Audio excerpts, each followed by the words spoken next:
Hello everyone and welcome back to NFLTV, the Division 1 Grand Final edition this week. I'm Samuel Zito, joined by NFL Match of the Day commentator Tom Flanagan. Tom, it's great to have you in. It's a big week and welcome back to the program. It's great to be back here. I haven't been here since about this time last year, but it's fantastic to be back on the NFL TV show on the eve of what should be a fantastic grand final between Bundoora and Montmorency. No doubt about it. The top two sides progressing through to the grand final. It's been the case in all three senior divisions this year, those sides finishing first and second, making it to the last Saturday of the season.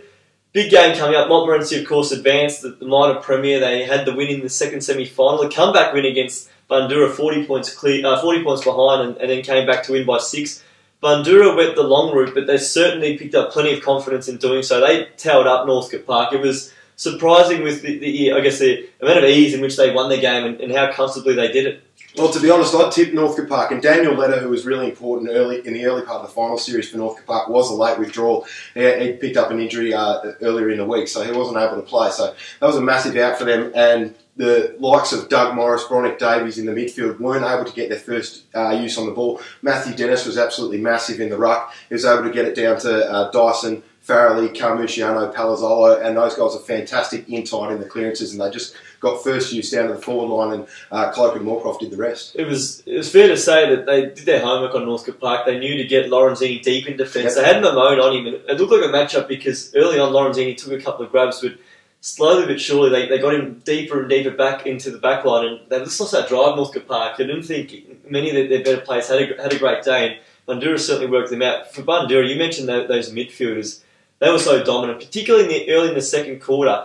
We made mention 11 minutes into the second, they had 3 scoring shots. They went into half-time, then leading by 34 points. It was a massive turnaround in 15 minutes, and it was Dyson and Farrelly in the middle who got them going with the service coming from Matty Dennis. It was a rampage, and it didn't stop until Northcote were able to get a little bit of their game going in the second half. But for a long period of time, it was just bulls, bulls, bulls. And as you just said there, it was the midfielders in the middle. And the small forwards, as you mentioned, Papalucha, Mamone and Moorcroft were fantastic, locking down on the running backs of Northcote Park. Ben McNeese and Sean Lorenzini, as you said, who've been so good for the whole season, weren't able to get any run and drive out of the back half. Well, Moorcroft kicked 3 goals all in the last quarter, but he dished a few off as well. He probably could have had 6 by the end of the day. And I thought the other one who applied plenty of forward pressure was Matthew Aquilina, who came across from Mernda during the year, and he looks like he's probably going to be playing in the Division 1 Grand Final this year, just a year after playing pretty well as well in the Division 3 Grand Final. This game shapes of the beauty, Montmorency versus Bundoora. It's an even money game. You look at their 3 results throughout the year.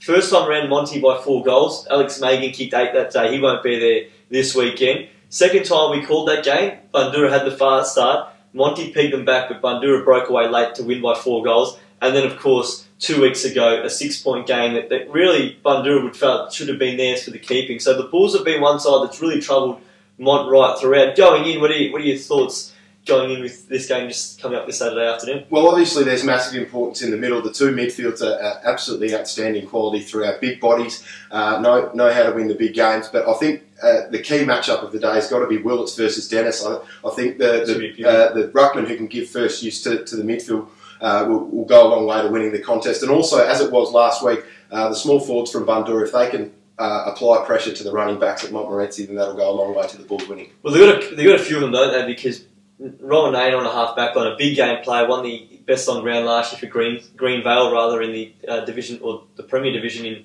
the Essendon Football League, and also Harley Ryan, Ben Haynes, I'm sure will go back as well. So they've got plenty of those dashes at a half back. Again, they all use the ball so well, so much like that Northcote Park half back line. So it'd be interesting to see which one they put particular focus into. Then, of course, there's those big forwards to contend with. I thought Ben Shelton was superb on the weekend. He really did a great job early on against Tim Walsh. Whoever he rotated through, he was great.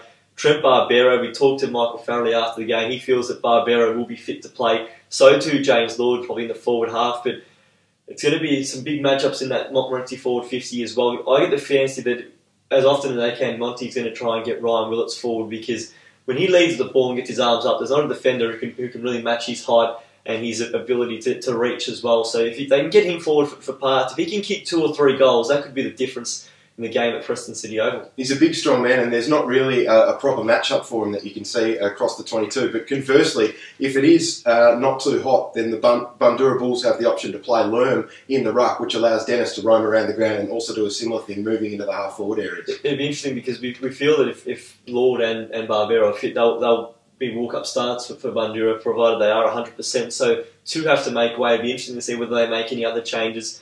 Likewise for Monty, going back to that side that's had a week's rest. Do you think that throws them out a little bit, given the fact that they had a round 18 game against Lowell Plenty, which they won pretty comfortably, had the week off, came back against Bundoora, early on a bit slow of the blocks, had that win. I know now they've had another week off, so they've had 2 of the past 4 off, and the week prior to that they actually had a pretty convincing win, whereas Bundoora's match hardened. Do you think that works in Mott's favour because they've had the rest, or Bundoora's favour because they've played those finals where they've had that massive intensity in each of the past 3 weeks? Well, the results will have given them they would have given them confidence, but they wouldn't have given them continuity, which is also an important thing. Both of those things are important leading into finals, but as you just said there, it could affect them, but possibly it could freshen them up. It's going to be really interesting, and I guess even for the coaches, I mean, it could just be one decisive move here or there that might change the course of the game. Cameron Cloke, of course, on Monday night was named he retired for the Frank Rosbrook Trophy with Heidelberg's Mark Lynch. We'll talk about that later in the program, but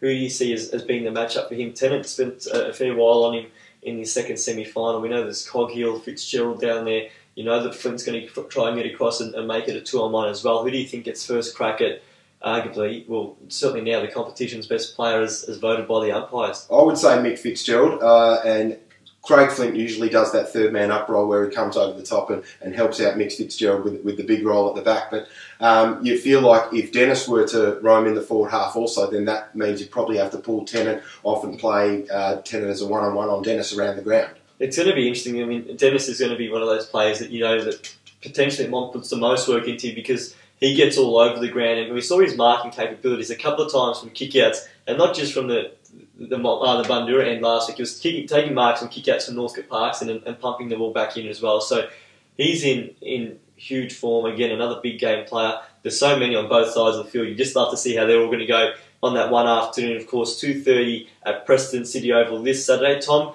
a quick tip and a margin, and also your best on round prediction. I'll be tipping Bundoora by 12 points and Ricky Dyson.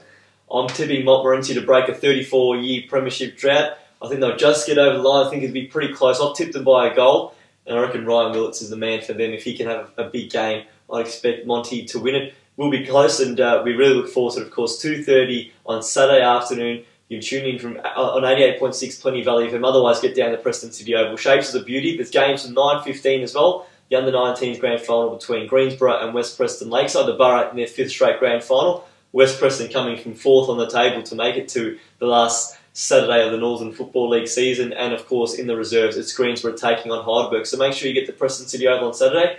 We'll go to a short break. On the other side, we've got the wash-up from Division 2 and also all the winners from the Northern Football League Best and Fairest night on Monday.